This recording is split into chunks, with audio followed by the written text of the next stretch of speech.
भगवान का भरोसा। Moral story Hindi. जाड़े का दिन था और शाम हो गई थी। आसमान में बादल छाए थे। एक नीम के पेड़ पर बहुत से कौए बैठे थे। वे सब बार बार कांव कांव कर रहे थे और एक दूसरे से झगड़ भी रहे थे। इसी समय एक छोटी मैना आई और उसी नीम के पेड़ की एक डाल पर बैठ गई। मैना को देखते ही कई कौए उस पर टूट पड़े। बेचारी मैना ने कहा, बादल बहुत है, इसलिए आज जल्दी अंधेरा हो गया है। मैं अपना घोंसला भूल गई हूँ।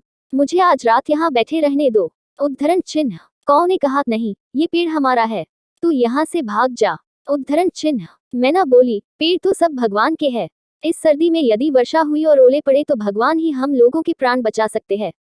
मैं बहुत छोटी हूँ, तुम्हारी बहन हूँ, मुझ पर तुम लोग दया करो और मुझे भी यहाँ बैठने दो। उद्धरण चिन्ह। कौओं ने कहा, हमें तेरी जैसी बहन नहीं चाहिए। तू बहुत भगवान का नाम लेती है तो भगवान के भरोसे यहाँ से चली क्यों जाती? तू नहीं जाएगी तो हम सब तुझे मारेंगे। उद्धरण चिन्ह। कौए तो झगड़ालू होते ही है। वे शाम को जब पेड़ पर बैठने लगते हैं तब आपस में झगड़ा किए बिना उनसे रहा नहीं जाता। वे एक दूसरे को मारते हैं और कांव कांव करके झगड़ते हैं। कौन कौवा किस टहनी पर रात को बैठेगा, यह कोई झटपट नहीं हो जाता। उनमें बार बार लड़ाई होती है, तो फिर किसी दूसरी चिड़िया को वे अपने पेड़ पर बैठने ही कैसे दे सकते थे? आपस की लड़ाई छोड़कर वे मैना को मारने दौड़े। कौओं को कांव कांव करके अपनी ओर झपटते देखकर बेचारी मैना वहां से उड़ गई और थोड़ी दूर जाकर एक आम के पेड़ पर बैठ गई। रात को आंधी आई, बादल गरजे और बड़े बड़े ओले पड़ने लगे। बड़े आलू जैसे ओले तड़तड़ भर भर बंदूक की गोली जैसे पड़ रहे थे। कौए कांव कांव करके चिल्लाए, इधर से उधर थोड़ा बहुत उड़े, परंतु ओलों की मार से सब के सब घायल होकर जमीन पर गिर पड़े। बहुत से कौए मर गए।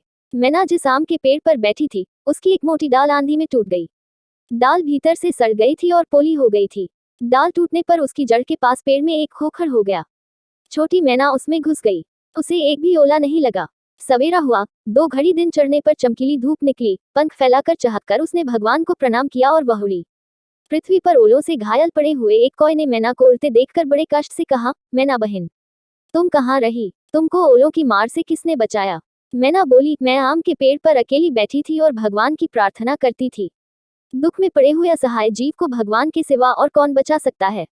उद्धरण चिन्ह। लेकिन भगवान केवल ओले से ही नहीं बचाते और केवल मैना को ही नहीं बचाते।